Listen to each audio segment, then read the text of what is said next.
Boa tarde, muito bom recebê-la.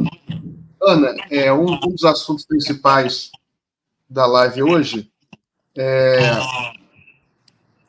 essa indicação do deputado Nicolas Ferreira para a Comissão de Educação.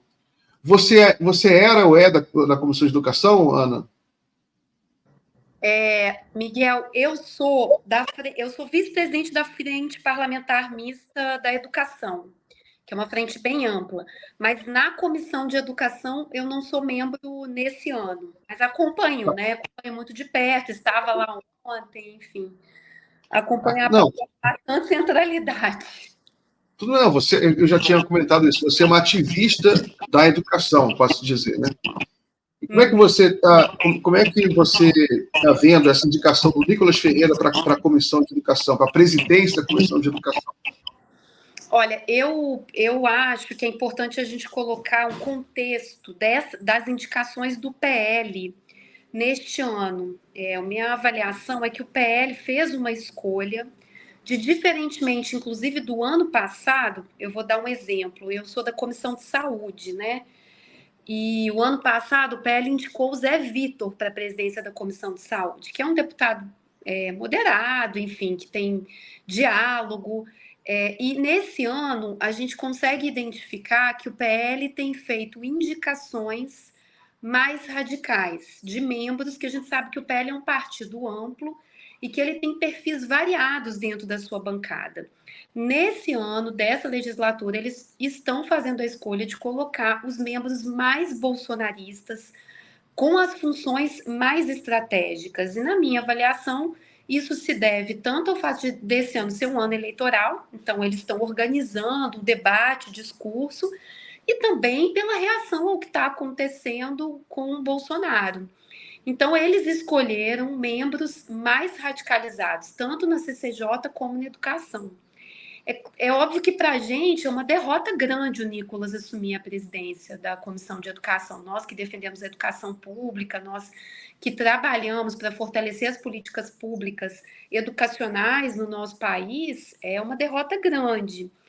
Mas também é importante a gente lembrar que nós, da esquerda, temos uma atuação muito forte, uma participação muito forte na Comissão de Educação, então a vida dele também não será fácil, né? Então, sem dúvida nenhuma, o que eu quero dizer, ontem a gente teve uma derrota, nós colocamos isso, nós falamos sobre isso ontem de maneira muito incisiva, ao mesmo tempo que também reflete a divisão que nós temos hoje, o tamanho que o PL tem hoje na Câmara é um tamanho grande, né? Não é à toa que eles ocupam duas comissões super importantes, que é a Comissão de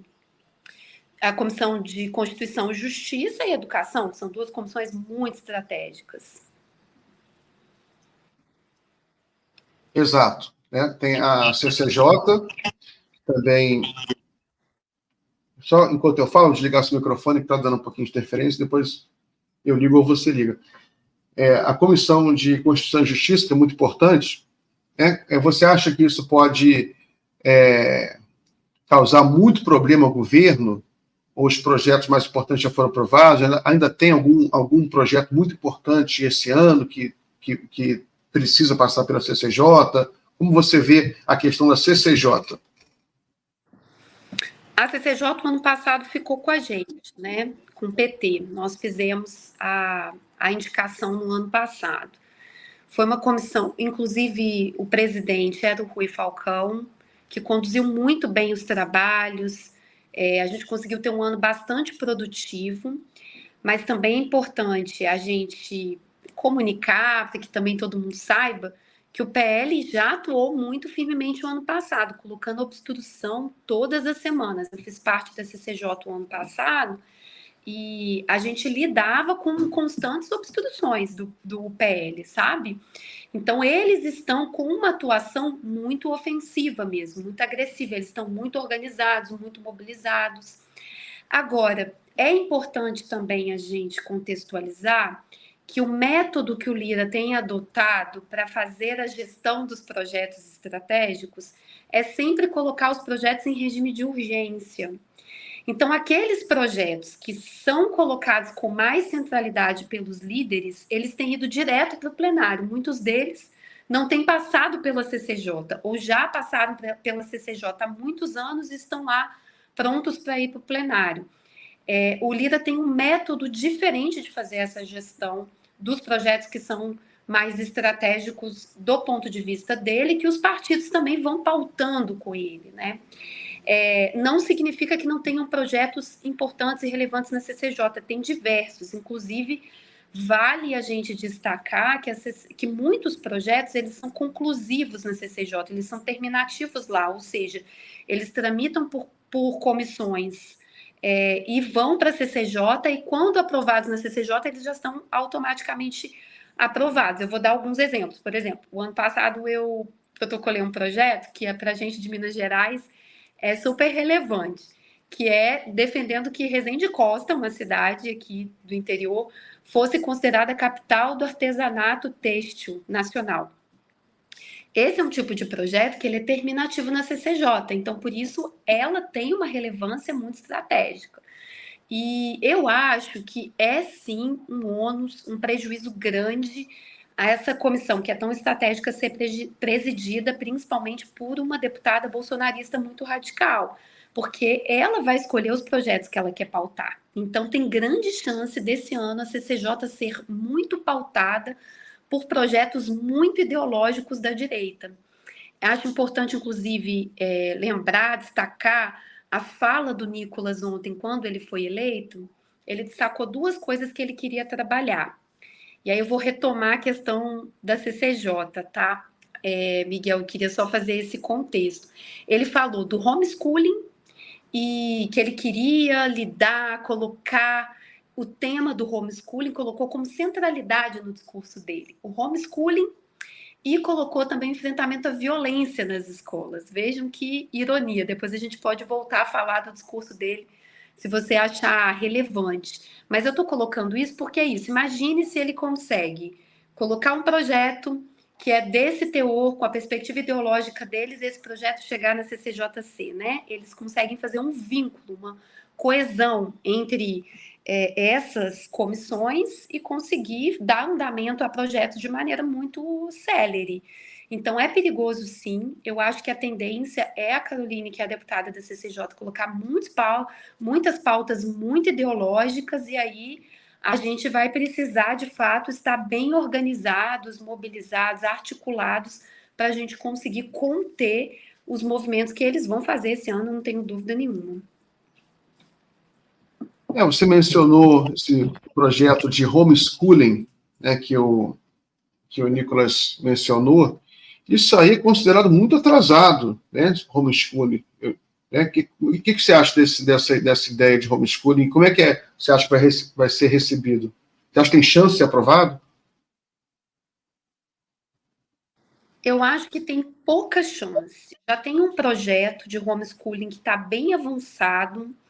Ele chegou a ser colocado como pauta, como ponto de pauta lá no plenário, na ordem do dia, tá? Ele chegou lá e o próprio PL retirou o projeto, porque sabia que eles não conseguiriam aprovar. Então, eles consideraram mais estratégicos retirar o projeto. Nesse dia, inclusive, eu estava com responsabilidade do plenário, a gente estava, inclusive, bastante organizado, mobilizado lá, para enfrentar a votação, se chegasse a votação do projeto, mas o PL pediu para retirar. Então, isso sinaliza exatamente a dificuldade que eles têm com esse projeto, né? Essa pauta. Essa é uma pauta delicada, eu queria falar dela, mas tem outras que eles podem ter mais força, como o debate que a gente enfrentou nesses últimos anos, do que eles chamam de ideologia de gênero, né? Eles tentarem, por exemplo, incidir sobre os materiais didáticos, para que não tenha o que eles chamam, porque eles inventaram esse conceito, né, de ideologia de gênero. Então, tem o homeschooling, eu acho que é um projeto mais fraco, que eles têm mais dificuldade de caminhar, mas tem outros debates que eles podem conseguir encontrar mais força, coesão dentro da Câmara. Então, a gente vai precisar ficar muito alerta. Eu estou falando a gente assim, nós que trabalhamos e militamos na área de educação. Esse projeto de homeschooling, que ensinar a pessoa em casa, né? Os pais ensinando os seus filhos em casa. Só que imagina que a maioria da população brasileira ela fica aliviada que pode botar o filho no colégio, né? Até porque o pai tem mais o que fazer e também não é especialista em educação. Então, imagino que é uma coisa muito minoritária, são grupos muito pequenos. Eu ouvi falar que são talvez ligados a pessoal mais fundamentalista, mas não sei se tem alguma pesquisa, tem muita gente que defende isso, homeschooling no Brasil. Sabe alguma coisa sobre isso? Pois é, eu nunca tive acesso a uma pesquisa, é uma ótima pergunta, a gente pode depois procurar. A minha impressão é de que é uma pauta realmente construída e localizada em grupos muito específicos, né? Tem, de fato, uma articulação. Estou até me lembrando que eu estive algumas semanas, poucas semanas, 2 ou 3 no máximo, em uma audiência pública na Assembleia de Minas. E o tema era vacinação das crianças, porque todo mundo aqui, imagino que você tenha comentado bastante a declaração do Zema, aquele vídeo que ele fez com o Nicolas, né, e com o Cleitinho, que é senador. Aquele vídeo que ele falava que em Minas Gerais as crianças não seriam obrigadas a vacinar para serem matriculadas nas escolas. E aí, nessa audiência pública, me chamou a atenção que tinha um grupo lá organizado, muito mobilizado, de pais, e inclusive levaram crianças com cartazes e são contrários à vacina. E na fala deles, eles também defendiam o homeschooling.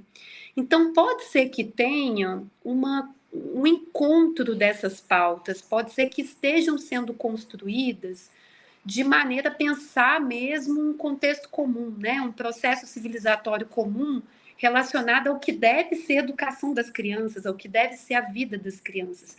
Tinha um cartaz que me chamou muita atenção, 2, na verdade, que eu queria comentar. Um deles era Minha Família, Minhas Regras. E na fala deles, eles diziam assim: vocês feministas não falam tanto meu corpo, minhas regras. Então, nós defendemos que no nosso caso é minha família, minhas regras. Então, vocês não vão fazer o que vocês querem com a vida das nossas crianças. E a outra coisa um conceito que eles falaram muito era soberania familiar. Soberania familiar. O tempo todo é assim, a soberania familiar. Quem tem o direito de decidir sobre a vida das crianças são as famílias e não o Estado. Então é uma visão realmente de mundo e uma visão sobre a infância muito perigosa, né? Que a gente precisa acompanhar. E o Nicolas, ele é um representante desse conjunto de pautas, né? A gente precisa lembrar que ele foi um dos deputados que fez a fala no ato no dia 25, lá junto com o Bolsonaro. E a ironia, eu acho que ele presidir a comissão de educação, falando de homeschooling, ou seja, ele quer tirar as crianças da escola e preside a comissão de educação. Ele falar que quer falar sobre violência nas escolas, sendo que eles defendem o armamento da população e eles praticam uma política belicosa, uma política violenta. Então, eles falam sobre esse conceito que eles criaram de soberania familiar, ou de minha família, minhas regras, mas eles estão colocando as crianças em risco ao não vacinar as crianças. Então, é de fato um projeto muito perigoso, né? E doutrinatório mesmo. E o Nicolas anda, vou concluir essa parte com isso, ele anda com muitos jovens em torno dele, viu, Miguel? Ele anda sempre com muita gente em torno dele, inclusive lá em Brasília. A gente precisa acompanhar com atenção, sabe? Tem a parte nossa, deputados, que a gente tem que reagir, se organizar e mobilizar, mas tem uma parte que é importante a sociedade toda pensando, né? O que a gente vai fazer com as nossas crianças, que é muito sério.